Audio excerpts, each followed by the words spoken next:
everybody. It's been a while since I vlogged, but we're going to talk today, and we're not going to talk about the COVID situation because I'm still barricaded in my room and nobody's really listening to me because that's how it is, isn't it, with boomers? I don't want to talk about it because it'll drive me nuts. So instead of talking about the COVID situation that's happening right now, I want to talk about something I am in the works, in the making, and it is a project called the Gender Fluid Documentary, a documentary about my gender identity. And I want to talk about it because I feel like not a lot of people talk about it, and it's a very complex gender identity. It's not something so simple as I'm non-binary, I'm out of the spectrum. I'm agender, I'm out of the spectrum. It is a very complex gender where I tell you I don't have a fixed one. So I found out I was gender fluid many years back when I was reading about sexuality on Tumblr, and I came across gender fluidity. There was a good point in my life where I was thinking about transitioning. So transitioning as in transitioning to a guy, because I've been very tomboyish in my secondary school, primary school years, and I never really felt right in the female body. But I soon grown to love myself as I am. But reading about gender fluidity and the constant thoughts of wanting to transition made me realize that there's a possibility that I am gender fluid. And so I researched a little bit more about it, and I it just clicked in my head, and I realized that this is my gender identity, and it is what it is, because it's such a complex gender identity. It's literally, you are the spectrum. That's what you are. You are the gender spectrum as a gender fluid. Some days you feel like a girl, some days you feel like a boy, some days you feel like you're not even in the spectrum and you are a gender or non-binary, which we are under the non-binary transgender umbrella. So I've never really felt like I was one specific gender, but at the same time I'm not experiencing it a lot. Some people will tell you that they experience gender fluidity in a matter of days or weeks, even sometimes.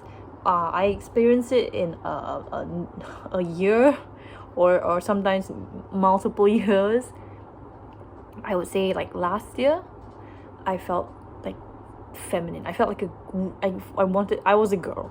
Essentially, I felt like I wanted to be a girl, and I was dressing up super feminine, hyper feminine, and I really wanted to express myself in that identity, because the stereotype is that women or girls wear frilly stuff, really pretty stuff. Of course, the gender identity doesn't mean that if you're dressed masculine does not mean that you are a woman.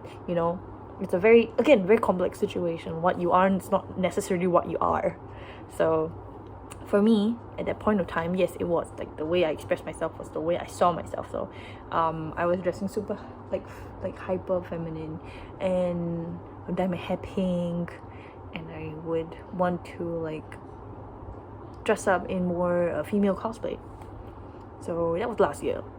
2 years ago actually, during the COVID pandemic.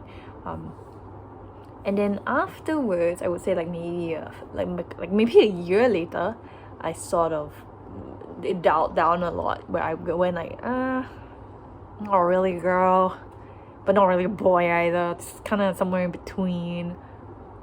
But there are days where I go I really don't want to wear a skirt. I want to wear pants. I want to look like a guy. I want to look androgynous. I want to look like a male. And these it doesn't happen very often. I would say it really does not.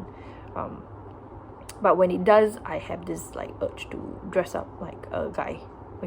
When I feel I'm super masculine that day, and I don't want any femininity within a single cell of my being. I wear a binder. I wear I bought myself guy shorts and pants and boxers and stuff like that. So I would dress up like that because I feel it's a way for me to express myself and my gender identity. So I don't experience it very often. I definitely don't experience it like a daily thing. I don't go like, oh, I'm a girl today, and the next day, oh, I'm a boy today. No, it takes a few years sometimes in between. Sometimes it's fast. Like there's a point of time where I think it was Halloween. I was dressing up super hyper feminine, and then after that I switched over to just wanting to be a boy for like I think months. Yeah, but the thing is, I don't show it, and I don't say like, oh, you have to call me he him now because I feel like a guy. No, I'm very comfortable with myself. So like, if you call me she he, she her, she he, she her, I'm fine with it. Like, I look like a girl. Okay, it was born a female. Like, my sex is a female. So I mean, I'm okay if people call me that. I'm not offended. I won't get like, you should call me they them, because I don't feel like a they them either, you know. Like, I feel like a she. But if I'm dressed up as a male cosplay, I feel happy when people call me he. Like, it just makes me really happy.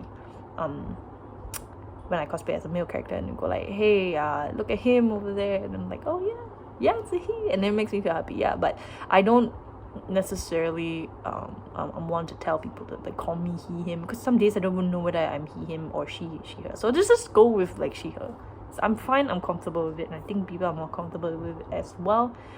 Yeah. So gender fluidity is very, very complex. You can't. I mean, I know people who dress up as like super hyper feminine, but they identify as a guy. That's fine as well, you know what I mean? There's no rules in a sense, but sometimes I feel like it's very difficult to explain myself to people in situations like this. I can definitely I know what I feel. Right, whatever other people tell me, it doesn't matter, because they are not me. They don't feel what I feel. Like, obviously there are days where I really do feel like a guy, and I will have a little bit of gender dysphoria because I am still a woman, you know. I still look like a girl, but I think I'm more okay with it because I think I'm asexual and aromantic. I think that plays a huge part as to why I'm completely fine with this, because I don't feel the need to attract another gender or anything. I'm not even bothered. I'm so apathetic towards like relationships and anything else, and sometimes even my own gender. But yeah, I think for me specifically, I'm very, it's very difficult for me to describe the situation. I can only say I feel gender dysphoria, and I'm so glad my boobs are absolutely non-existent, because if it were, I would be very upset. But some days, you know, I wear push-up bras because I feel like I want to be a woman, you know what I mean? Some days I wear binder because I don't want to look at my boobs. I don't want them to be in the way. They look ugly. Like I think right now, if you ask me, I'm definitely not feeling hyper feminine. I definitely don't feel like dressing up in a pretty skirt or anything. So yeah, I want to do the documentary in a way that it helps educate people understand this very complex gender, at the same time help people out there who are experiencing the same thing that I do, like, understand. Again, I want to preface this by saying that I'm asexual and aromantic, so I don't suffer from a lot of like relationship or like attraction to the opposite gender kind of thing. I'm very apathetic, like I said, and things like that don't bother me. So I'm not so bothered about like, you know, trying to label myself like it's a girl going for girls, a girl for guys, or like a guy going for guy, a guy going for girls. So for me, it is very, it's very like, oh, okay, I mean, I'm not looking for anything. I just want to be accepted as Evelyn. That's literally it. Like, I don't see a need to do anything else. But you know, some people do, right? And people have different varying experiences, and I kind of want to share mine as well out in the world. But I understand there's a lot of like gender fluid cringe compilations, which is really sad, by the way. It's actually a real thing. We actually really do experience it. This is like a valid feeling. I just want like other people to understand that this is a thing as well, and there are people out there who are gender fluid, and you're not alone. So basically that is the main chunk of the documentary, and I'm hoping to do it before Pride Month ends. So pray to God nobody else in the household gets COVID, so we don't have to barricade ourselves in the room again. Until then, bye guys.